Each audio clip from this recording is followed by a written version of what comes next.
All right, so here I am at one of my favorite salvage yards, and I'm just taking this little case, and then I have some gloves in my pocket and a pair of pliers. But one of the things I always make sure I do is that I am dressed appropriately. Usually I have a long sleeve shirt and pants. It doesn't matter how hot it is, just because you don't know what you're going to be brushing up against. Going in this one, see what they have. All right, folks, so this is one of the most underrated places in the world, the salvage yard. I mean, if you know anything about cars or you own a car that's older, this is a great place to come for trim pieces and things, that little knickknacks that you can't find at AutoZone.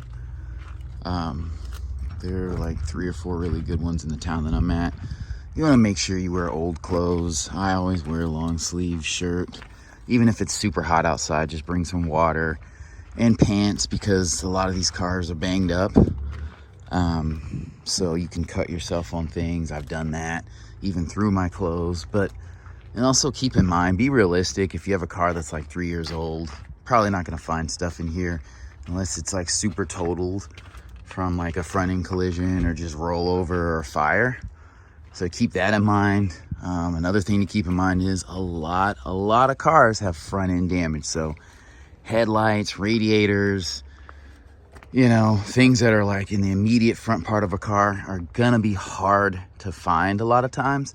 So you want to find a salvage yard that has pictures of cars and dates when they got them, because after I try to get to a car the first weekend or two it's out.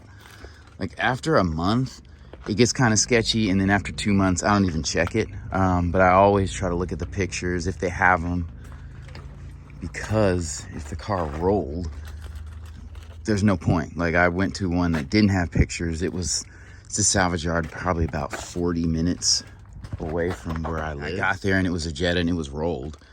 And I think I was able to get like 1 or 2 things off of it, but it's kind of tough. And then one other tip that I have is that I always walk behind the cars, because it's easy. Like I know makes and models pretty well, and it's just easier in the salvage yard to walk behind the car. You don't have to guess so much, because a lot of the cars have front end damage, but a lot of times the rear of the car is cool. And then also one thing that helps is if you have a make, like I have a German car, and they don't remake or flip-flop cars like domestic automakers do every 2 or 3 years. So the Jetta that I have is a 2015, but the body style is pretty straightforward from 2011 to 2017. Not everything's the same. The headlights were, and taillights were redesigned like 3 years in. So you just have to have an overall awareness of just like makes and models. And also maybe doing some research so that you can cross shop. So like for my Jetta, for instance, there's Tiguans of the equivalent year that'll have similar parts. And then for some interior stuff, maybe a Beetle, but not so much. But just having an awareness, like Volkswagen shares a lot of parts across its cars, which is cool because I like the DNA anyway. But anyway, I'll hop into it.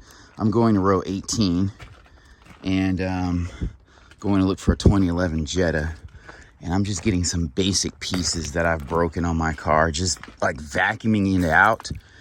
And one time I was like messing around with the shifter, and 2 pieces fell inside the transmission tunnel. They're still in the car, but I can't get to them. I'd have to take a ton of stuff apart. So we're gonna look for that. The salvage yard does have pictures, so I don't, it just came in like, this vehicle just came in like yesterday. So, sometimes I'll look, if I have like a free weekend and I need to get some things. All right, so I'm on the row, and let's see what we have. My love of salvage yards, they're just relaxing to me.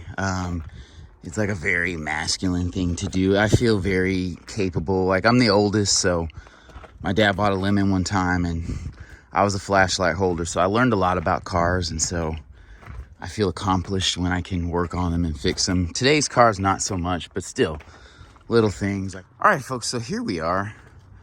This is the vehicle I'm looking at. There's nothing glamorous about a salvage yard, but they are very, very underrated because, again, if you have a car, you know, that you can get parts from, it's worth it to me. It doesn't take very long. And one thing I will say is that I drive a 2015 and my car is like middle-aged, so it's 7 years old.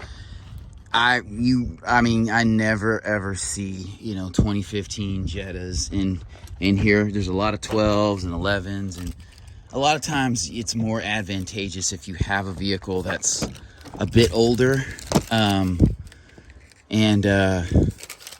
Yeah, if it's like 15 years old, that's kind of like a sweet spot, really. But one of the things I used to love about salvage yards when I came to them, and this started way back. I had a car in college, it died, and I got another used car. It was a cheap car, and I came to the salvage yard to get some stuff for it, and I saw my old car in there, and I kind of reminisced and sat in it a little bit. And then as I walked around, I saw these Infinities and these other cars that kind of, you know, brought back memories from my childhood.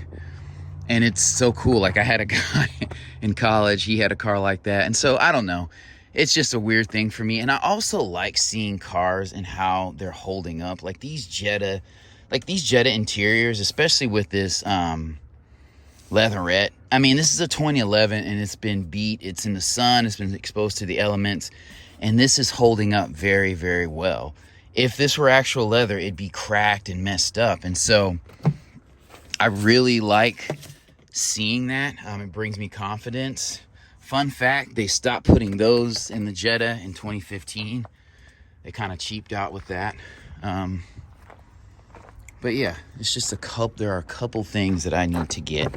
Little odds and ends that they may not have. And you want to be careful in salvage yards, watching for bugs and spiders. Like, I'm not afraid of them, but when you lift up stuff like that, there's oftentimes standing water, which is foul. But again, a salvage yard is a great place to get things. So, and this is what I was looking for. And I actually used to sell things. I used to come to salvage yards and take off like Jaguar emblems on the front of the vehicle, and I used to take BMW center caps. So let's get started. So one of the pieces I need is not here. It's this end cap here, so that's not there. But the main things I came for are these, oddly enough. These suckers are hard to come by and find. So we're gonna pull these out. I'm gonna take all 5. I guess a couple other things I'll go over while I prepare my tools is that, I mean, junkyards or salvage yards are pretty good places. Like, you wanna make sure you don't leave tools out because people can like take them. But if you find that you don't have a tool, oftentimes, I mean, they'll let you go out. Like, this one has wristbands now. It used to be stamps, but they'll let you go in and out after you've paid to get in. And then if there's a guy around, just ask him, hey, bro, do you have this or that? And oftentimes, like, you know, we're all here doing the same thing, you know, just trying to fix a vehicle or get one of our vehicles right in some way, shape, or form. So, you know, people will be gracious enough to, you know, allow you to stuff. So in order for me to move this back, which this is not very dangerous, I'm going to press this button because it's an electronic transmission, but I'm going to cut the camera off while I do my work. All right, so I've got my gloves on because it just makes it easier. A lot of times it's super hot and things can burn you, or if you have to reach down in somewhere, you know, it just makes it more efficient when I don't have to worry about cutting myself. But these are the little guys that I'm taking. And I found these like by digging on eBay, and they were like $8 a piece with shipping. But, you know, I saw this vehicle here and I figure I'd just grab these. I don't know how much they'll charge me, but certainly not.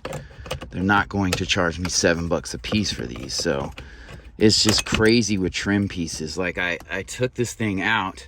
I had to lift a shifter. My car was in limp mode because I messed up something changing the battery. And they fell down in here. I think they fell down into this area, so I would have to do a lot of taking apart to get them.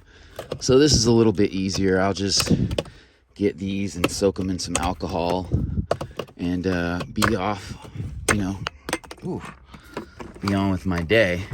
And it's funny with these little dummy pieces, like, you can have the top of the line.